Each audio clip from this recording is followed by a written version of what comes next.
Hi my friends, this is a little practical idea on fascia dehydration and movement. What you see here is one of my gardening gloves that got wet and now it's dry. So all the fibers in this piece of leather, so it's a good component of fascia in there, they're really stiff. You can see they're not really wanting to move. I have to put it, like this doesn't even want to move at all. It's not pliable. We don't really have that individual movement. So dehydration of your fascia makes you stiff in the body. You can't move anymore.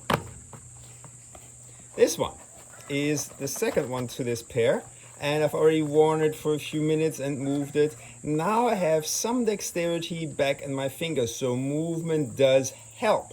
If I was to pour some water over this and have a little bit more movement there so it could properly sink in and penetrate all these fibers, they will be lubricated a little bit better and it will be really smooth and have fantastic dexterity between all these fingers.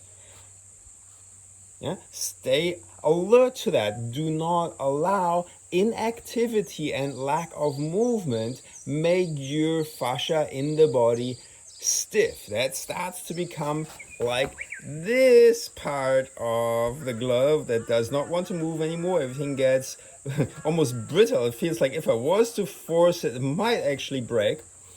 When you start exercising, moving, particularly when you add some fluid to it to lubricate and rehydrate the tissues, it will become a lot easier.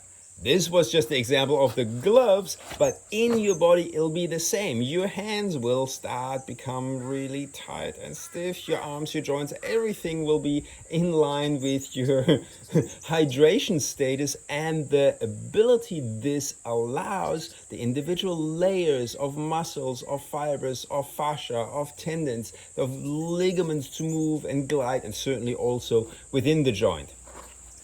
Hope that helps you understand a little bit more and remind you simply of movement and hydration. See you next time.